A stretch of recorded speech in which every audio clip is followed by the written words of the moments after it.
receber a nossa irmã Rosângela para o estudo. Também alguém muito especial pela minha jornada na doutrina espírita, nesta casa também, né? Não só ela, mas a família dela. E isso nos alegra muito nesse mês de aniversário da nossa casa, Rosângela, tê-la conosco esta noite. Seja bem-vinda. Obrigada, Marcela. Obrigada. Boa noite a todos. Boa noite. Primeiramente, quero agradecer a direção e coordenação da nossa casa, da nossa reunião de sexta-feira, fluidoterapia, pelo convite do estudo desta noite e abrindo assim um ciclo de palestras na sexta-feira em comemoração ao aniversário da casa, aos 77 anos da Casa Espírita Flora de Araújo. E nós, assim como o Marcelo, nós também temos um vínculo muito grande nesta casa, né? Porque meus pais, quando vieram para Resende, começaram a trabalhar aqui, isso lá em 52, 53, 54, eu estava na espiritualidade ainda, ou talvez numa encarnação anterior, não sei. E então aqui eles trabalharam com longas datas, né? Meu pai já retornou à espiritualidade, minha mãe já está muito idosa, muito doentinha.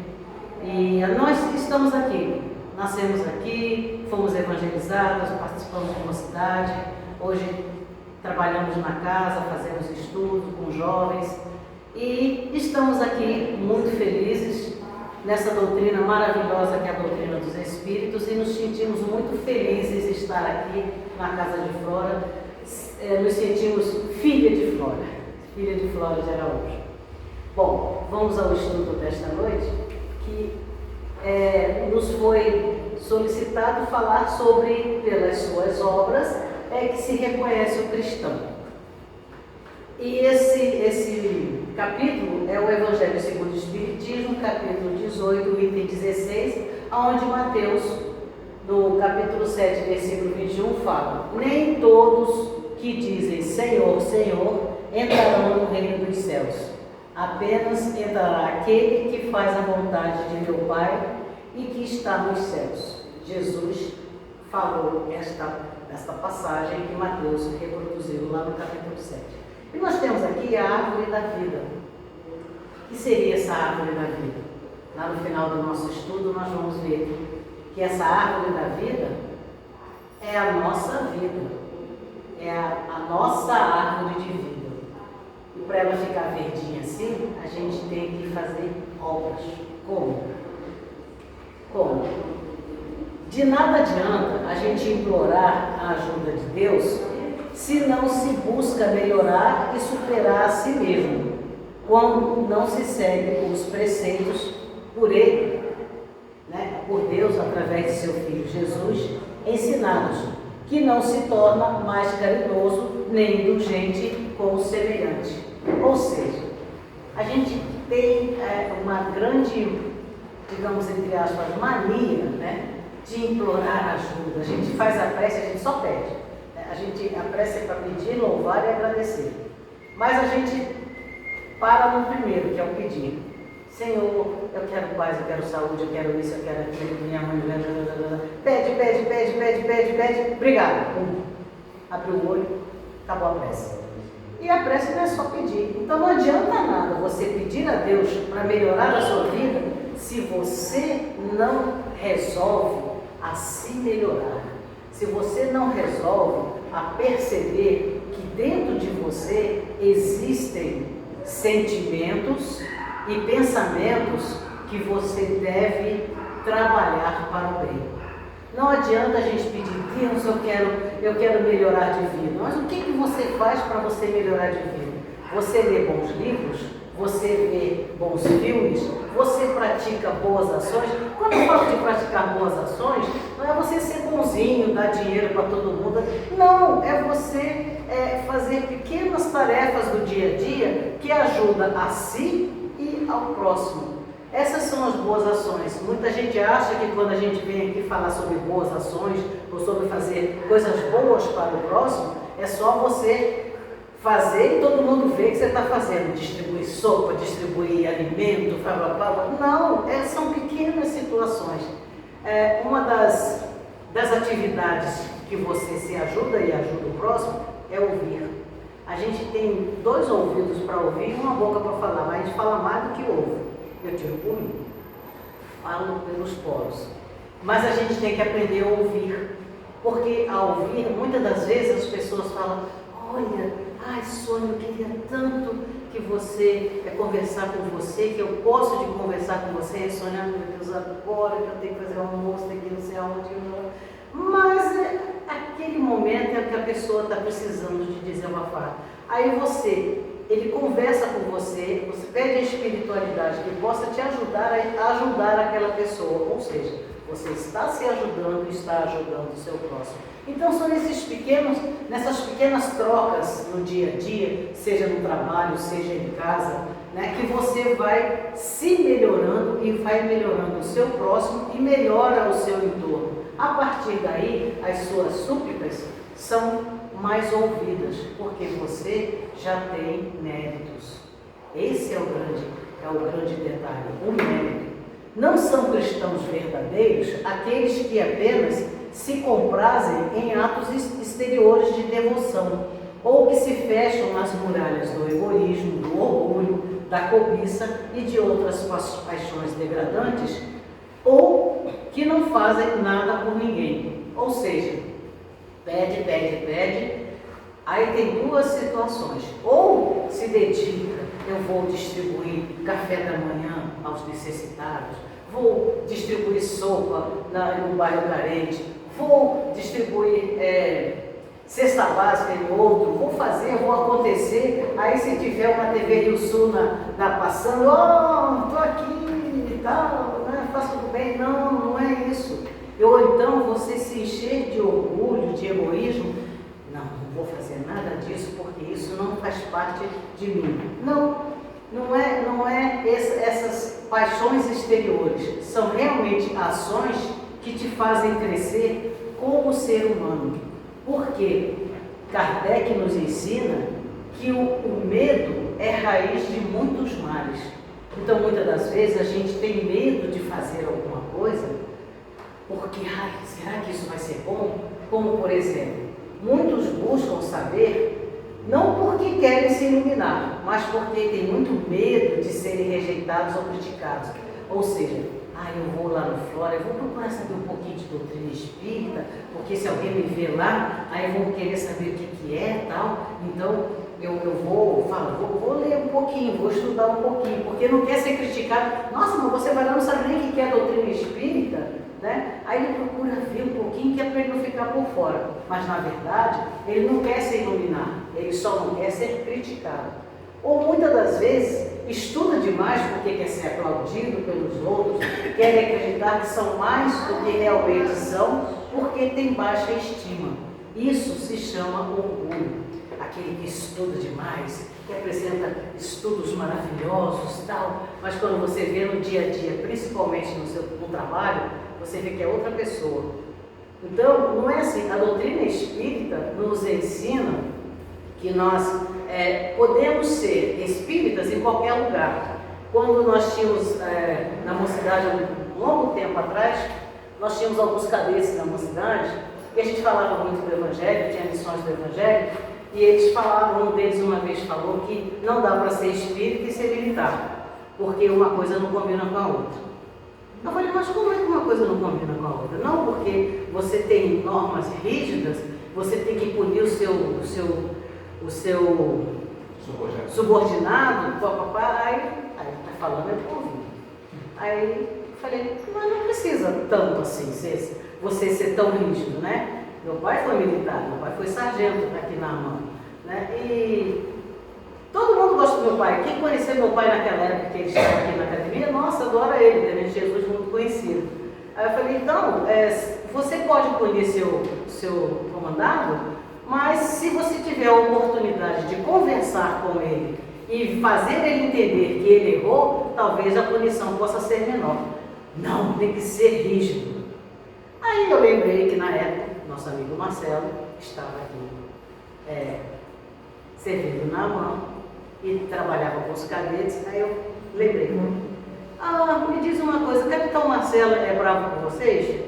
Não, o Capitão Marcelo, nossa, ele é maravilhoso, ele chega, ele conversa, ele parece um pai pra gente. Falei, pois é, ele é espírita. Entendeu? Então você não precisa ser rígido demais só para mostrar autoridade. Você pode praticar o Evangelho em qualquer setor do seu trabalho. É lógico que existem algumas situações que você tem que usar algumas atitudes mais severas, mas você mostrar para aquela pessoa que você está tomando essa atitude porque o que ele fez é inconcebível diante daquela comunidade profissional. Então não é só você chegar, punir ou falar o que você quer só para mostrar que você pode. Não, é você chegar, conversar e falar, eu vou ter que aplicar tal punição porque você sabe que você fez bobagem. Então isso é ser espírita, isto é ser caridoso, é você mostrar para a pessoa que ele pode ser melhor. Então é isso que a doutrina nos ensina, que você pode ser espírita, você pode aplicar o Evangelho em qualquer situação da sua existência. E o egoísmo, a vaidade e a agressividade, como é que fica nessa história toda? Muitos, com medo de passar algum tipo de necessidade, acumulam egoisticamente coisas que poderiam ser divididas. Tipo, eu tenho muita sabedoria, mas eu não quero. Eu domino ali a minha área. Eu vou falar em questões profissionais, por exemplo. Faço tudo o que eu tenho que fazer, mas eu não dou dica para ninguém, porque sei lá, de repente ele pode querer passar a perna. Se você não se garante, simplesmente tenho pena de você. Ou então uma boa confeiteira, eu não vou ensinar a receita toda, porque ela pode fazer um bolo melhor do que eu, um doce melhor do que eu, e eu acabo que perco a minha clientela. Gente, o pipoqueiro, que é um profissional bastante simples, se ele faz uma pipoca com amor, ele nunca vai perder os seus fregueses. Ele nunca vai perder para o outro que faz, que bota ovo, que bota isso, que bota aquilo. Se a dele é feita gostosa, ele vai ter sempre a clientela dele. Quando eu estudava na faculdade, tinham 2 pipoqueiros na porta da faculdade. Um já era milenar lá, que tinha uma pipoca, gente, que é um negócio maravilhoso. E o outro que chegou, viu que lá, né, muitos universitários, então o movimento era intenso. Aí foi lá, colocou a pipoca dele, botou isso, botou aquilo, né? Mas o outro fazia uma pipoca muito mais saborosa. Ele não perdeu a clientela. Então a qualidade não está em você querer ou não passar para o outro o que você sabe, está no que você faz, no que você empenha. Então não precisa você ficar guardando as coisas para si com medo de que outros venham e sejam melhores do que você, porque se você for bom naquilo que você faz, se você faz com gosto, ninguém vai ser melhor do que você. Agora, se você faz porque você tem algum motivo de querer ganhar mais ou de querer, enfim, que não seja a qualidade, aí você corre realmente risco. Mas a qualidade está em nós, não naquilo que você ensina. Muitos, com medo de receber críticas, deixam de concretizar vários projetos porque querem agradar os outros. Eu queria comprar uma casa e fazer dela uma pousada. Mas se eu fizer isso, meu pai, minha mãe, meus amigos, não sei o quê, vão ficar criticando que eu vou sair do meu trabalho, que eu ganho bem por uma coisa que não é incerto e tal. Você deixa de fazer os seus projetos com medo de críticas. Você tem que confiar naquilo que você deseja. Você tem que ver aquilo que você deseja, todas as circunstâncias se estão favoráveis para que você possa empreender. Se estiver todo favorável, empreenda, não tenha medo, tenha coragem, faça, não fique preso a críticas, porque isso aí não leva a nada. Muitos tentam diminuir as qualidades das pessoas porque não as possuem, assim tentam elevar a autoestima. Isso é mexecar, ou seja, fofocar. Você viu? A Sônia, olha só, ela dirige, mas ela dirige mal, ela corta, ela entra sem dar seta, ela, nossa, ela é horrível, não bota carro novo na mão dela não, que você vai se arrepender. Por quê? Se você não pode comprar o carro, aí você fica falando mal das outras pessoas que dirigem mal, que é ruim, que é isso e aquilo, para que desestimule. Isso é fofocar, isso é mexericar, isso é inveja. Então, não adianta você querer diminuir as qualidades do próximo para elevar a sua. Porque se o próximo faz com carinho e ele faz porque gosta, vai sempre se destacar. Nunca ninguém vai conseguir diminuir. Muitos bandidos, com medo de não serem respeitados, cometem crimes super agressivos para se fazerem melhores que os outros. Isso é muito comum. Bandidos que às vezes não são nem tão cruéis, mas para ele mostrar que tem poder, ele faz ou manda fazer. E eles se compraram. Por quê? Nós somos constantemente estamos em companhias de acordo com o nosso pensamento. Se pensamos em coisas boas, temos amigos espirituais ao nosso lado, nos intuindo e nos ajudando a progredir. Se nós pensamos em coisas ruins, temos também pessoas, espíritos ruins, que estão ao nosso lado, nos intuindo para cada vez mais fazer coisas ruins. Então, vigiai e orai, já dizia o Cristo, vigiai e orai. Se você tem um pensamento ruim, eu estou querendo fazer alguma coisa para preocupar os outros. Eu vou simular que estou passando mal. Você pode até passar mal mesmo, porque espíritos da sua mesma, como a gente fala na geral, né? A vibe, espíritos dessa mesma vibe, vão lá te intuir e vão ficar tão próximo a você, ao seu pensamento, que de repente você pode passar mal mesmo. Até você se assustar, não, se eu passei mal mesmo. Mas por quê? Você que provocou. Então, quando vier em nossa mente um pensamento ruim, eu quero me matar, eu quero jogar da Paraíba, eu quero fazer alguma bobagem que a gente sabe que não é normal, vamos mudar o nosso pensamento. Porque mudando o nosso pensamento, pensa numa música boa, pensa num filme legal, vai ler um livro, um evangelho, se tiver em casa, abre o evangelho aleatoriamente e leia em voz alta, porque você lendo e os irmãos que estão à sua volta vão ouvir. Aí vai dizer, essa aí virou santinho, vou me embora. Não tem?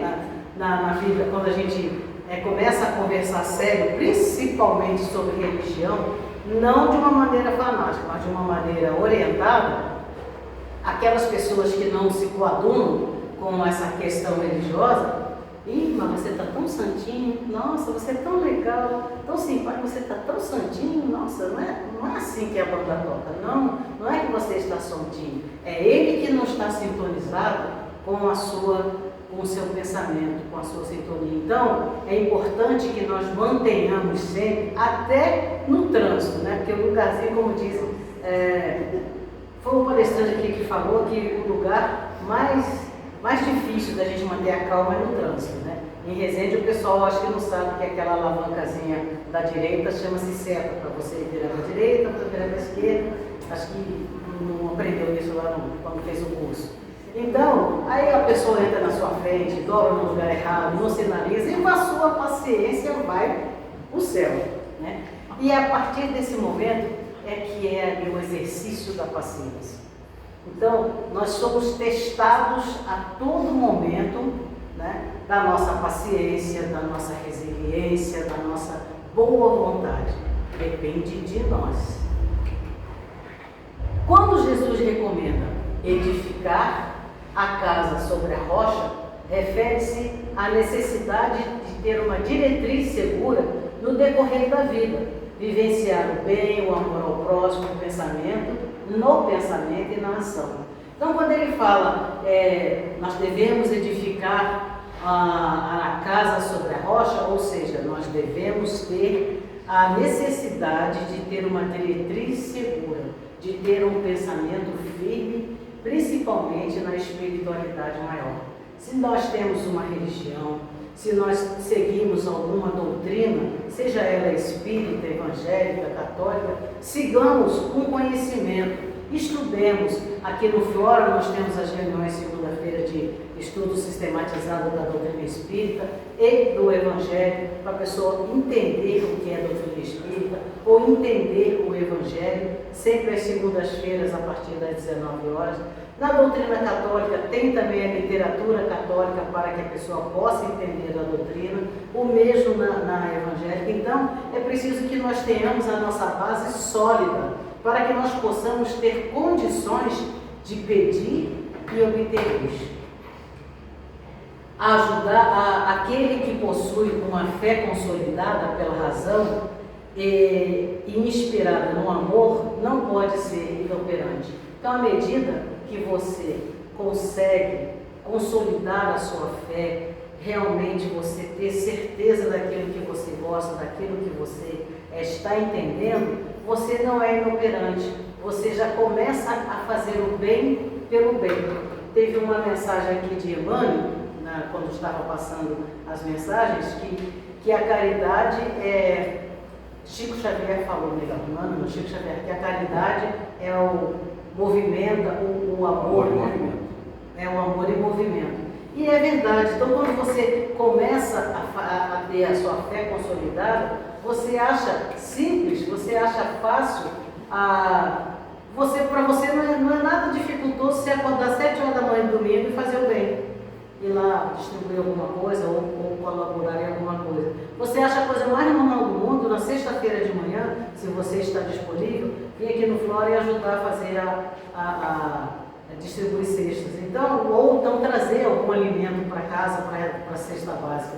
Isso se torna comum. Por quê? A fé te consolida pela razão e inspira o amor, inspirada no amor. Então, ela não é inoperante. Ela se torna regular na sua vida. E por outro lado, o indivíduo invigilante, vacilante, que toma conhecimento dos ensinos evangélicos, mas que vive fechado em si mesmo, esse construiu a casa sobre areia movediça e qualquer tribulação terrena a faz cair. Então não é você ter a fé, aquela fé, mostrar para todo mundo que você tem fé, que você tem isso, você tem aquilo, você é aquele fanatismo todo. Porque quando acontece a primeira balançada, você já se desestrutura, já nossa Senhora, Deus, poxa, eu sou tão fiel, eu sou tão leitor, eu faço tanta prece, eu faço tanta palestra, e agora acontece isso comigo, papapá. Não, você tem que ter a sua fé consolidada. Porque esse que está tendo a fé, que está duvidando da fé, que está duvidando da sua proteção espiritual, ele é invigilante, ele é vacilante. Aí, a casa que ele está construindo, se não é sobre a rocha, ela fica sobre a areia movediça. Ela está sujeita à tribulação, a tribulações. Então, é importante que nós tenhamos esta fé. Esse é um cristão apenas no nome, mas que não vive em si mesmo a essência dos ensinamentos de Jesus, pois não despertou para a alegria consciente e do dar de si. Então esse é cristão só para dizer, eu sou cristão. Mas aí você vai lá, você pergunta mais um pouquinho sobre os ensinamentos do Cristo, não sei, não vi. Então ele não despertou ainda para essa alegria de realmente vivenciar o Evangelho de Jesus, né? De ter consciência do Evangelho de Jesus. Porque o Cristo não é um rótulo, ele é uma vivência. Cristo, quando a gente fala de Jesus, ele não é um rótulo, não é uma foto, ele é vivência, a vivência do amor ao próximo. E nós temos tantos exemplos, Chico Xavier, Divaldo, Irmã Dulce, a irmã Madre Teresa de Calcutá, são tantos né? São Francisco de Assis, são tantos exemplos que já passaram por esse planeta que nos mostram que podemos vivenciar o Evangelho de Jesus, né? Porque no tempo que eles viviam era outra coisa, não tinha internet, não era assim. Mesma coisa, se tem internet, olha que legal você pegar uma palestra de Haroldo Dutra, você pegar uma palestra de Divaldo, para você se conhecer mais, para você crescer um pouco mais como cristão. O Evangelho não é para ser lido, guardado na estante. Ele tem que ser vivido e aplicado em toda a vida. Eu tenho o Evangelho. Você vai na casa da pessoa, tem lá aquela estante, toda a literatura espírita. Você já leu? Já? O que você aprendeu? Aí toca aquele livrozinho, não aprendeu quase nada. Mas eu digo aprender não é decorar, é aprender, é ter a vivência do Evangelho de Jesus, é realmente ter certeza daquilo que está fazendo com fé. E o que é ter certeza do bem? É você fazer ao próximo aquilo que você quer que seja feito para você. Jesus não pediu nada de difícil. Ele não pediu que a gente subisse na Everest para botar a bandeirinha lá do Brasil, ou não pediu para a gente ir lá no Monte Fuji, que ele mexe está fumegando lá para ver se está muito quente. Não! Ele pediu que nós amássemos uns aos outros assim como eu vos amei. Ou amar o seu próximo como a si mesmo. Se alguém, como é que eu vou saber se eu estou amando o meu próximo como a si mesmo? Você queria aquilo para você? É isso que você quer para você? Eu acho que não. Então, se você não quer para você, não queira para o seu próximo. Eu já vi muitos palestrantes espíritas falar assim: o que Jesus faria se estivesse do lado do mundo? Se estivesse nessa mesma situação que eu estou? Eu acho isso meio difícil, porque a gente não tem a magnitude de Jesus ainda. Nós somos espíritos em evolução. Jesus era um espírito perfeito. É um espírito perfeito. Então eu não sei o que Jesus faria se estivesse na minha situação, mas eu sei o que eu faria do que eu não queria para mim. Então, se eu não quero para mim, eu não vou querer para o meu próximo. Eu não vou fazer para o meu próximo. Fica mais próximo, fica mais perto da gente. É isso que eu quero? Eu gostaria de que alguém fizesse isso para mim?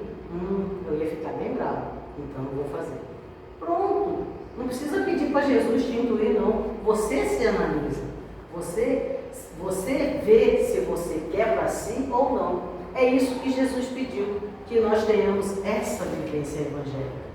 Para se tornar um cristão digno, é imprescindível revelar-se pelas suas obras em quaisquer circunstâncias da vida. Simples assim.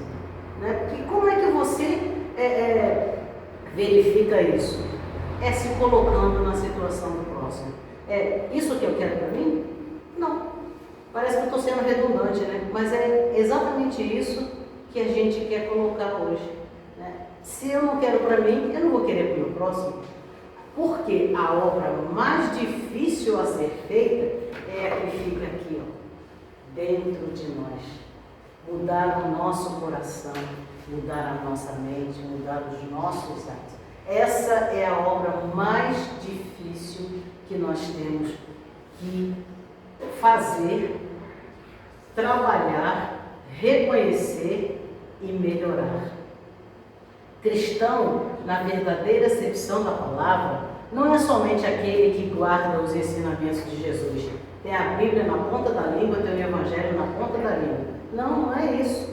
Nas expressões mais sinceras do coração, que se torna dócil, compreensível e misericordioso. Não é esse. Mas aquele que também busca motivos edificantes que realmente ergam o reino da consciência sobre os alicerces que a sustentam. Então esse é o verdadeiro cristão. Aquele que também busca motivos edificantes que realmente ergam o reino da consciência sobre os alicerces que o sustentam. Viu como é difícil? Porque está dentro de nós, está no nosso consciente. está na nossa consciência. André Luiz nos adverte: levante todos aqueles que estiverem caídos ao seu redor. Você não sabe onde os seus pés tropeçarão, porque aquele que você não levantar, de repente você pode tropeçar sobre ele e ele te ajudar. E aí? Você fica na mesma situação que ele. Outra advertência: não critique quem cair, ajude-o a erguer-se, tal como você gostaria que fizesse com você se estivesse na mesma situação. André Luiz, que nos revela, que nos recomenda que nós não abandonemos aqueles que estejam caídos, mas que nós possamos ajudá-los e não criticar aquele que cai, mas ajudá-lo a reerguer-se. No livro Fonte Viva, Emmanuel nos recomenda: é imprescindível aperfeiçoar nosso modo de ver e de sentir, a fim de que avançamos no mundo da vida superior.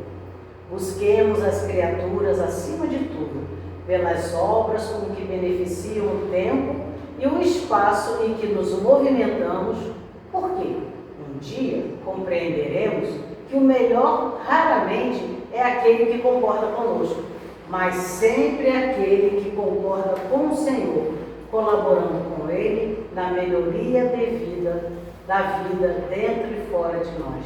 Então, o melhor não é aquele que está sempre concordando. Eu concordo com você, não concordo com você. Não, você faz parte da diretoria do Centro Espírita, eu concordo com você. Não é esse que é o melhor. O melhor é aquele que está colaborando com Jesus na melhoria da vida, dentro e fora de nós.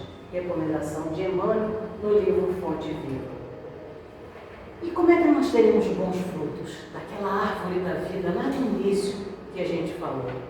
André Luiz, de novo, no livro Missionários da Luz, nos recomenda: infere-se, pois, que Deus chama todos os filhos à cooperação em sua obra augusta, ou seja, a vida física, mas somente os devotados, persistentes, operosos e fiéis constroem qualidades eternas que os tornam dignos de grandes tarefas.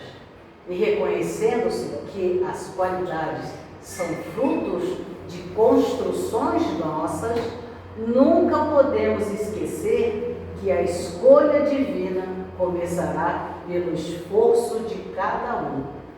Nós não seremos escolhidos porque sou filho de, porque fiz isso, não. Seremos escolhidos porque pelo esforço que fizemos em nos melhorar, em melhorar a vida daquele que está ao nosso lado, que é nosso caminheiro nesta jornada terrena. Então essa é a nossa tarefa, de nos melhorar para que nós possamos melhorar aqueles que caminham conosco. Aí sim se reconhecerá o cristão. No livro Caminho, Verdade e Vida, Emmanuel nos recomenda a boa árvore, que é a árvore da vida. E ele diz: o cristão, em razão disso, necessita aprender com a boa árvore que recebe, que é a sua encarnação, os elementos da providência divina, através da selva, e converte-os em utilidades para as criaturas. Nós vamos destrinchar um pouquinho esse finalzinho. O cristão, em razão disso, necessita aprender com a boa árvore, ou seja, com a reencarnação que ele recebe, essa nova oportunidade de estar aqui reencarnado, os elementos da providência divina. Então ele está reencarnado e aqui ele tem todas as possibilidades de colocar em prática os elementos da providência divina, através da selva, ou seja, através desse mundo atribulado que nós temos, onde nós temos a oportunidade de vivenciar o Evangelho à medida que nós vamos conhecendo e converter em utilidades para as criaturas. Então, à medida que a gente vai conhecendo o Evangelho e fazendo o bem àqueles que estão à nossa volta, fazendo para eles o que nós queríamos que fizéssemos para nós, nós estamos aí fazendo as utilidades da vivência evangélica. Então, nós reconhecemos o cristão pelas suas obras. É isso que Jesus quis nos colocar. É à medida que nós nos reformamos, que nós aprendemos o Evangelho de Jesus, nós vamos nos reformando e transformando ele em utilidade para a nossa encarnação e para a encarnação dos que estão à nossa volta. É por isso, meus irmãos, que estudemos, aprendamos, não sejamos fanáticos, sejamos conscientes de que façamos aos outros aquilo que querem que fizéssemos para nós. Que Deus esteja com todos.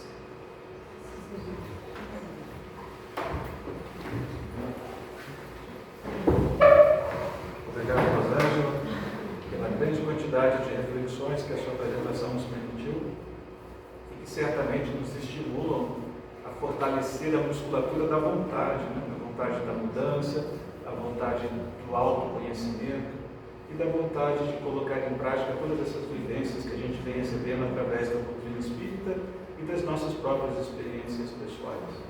Vamos então agora passar à parte final, que é o nosso passe, e na sequência, aqueles que solicitaram uma orientação, uma conversa fraterna, serão devidamente encaminhados.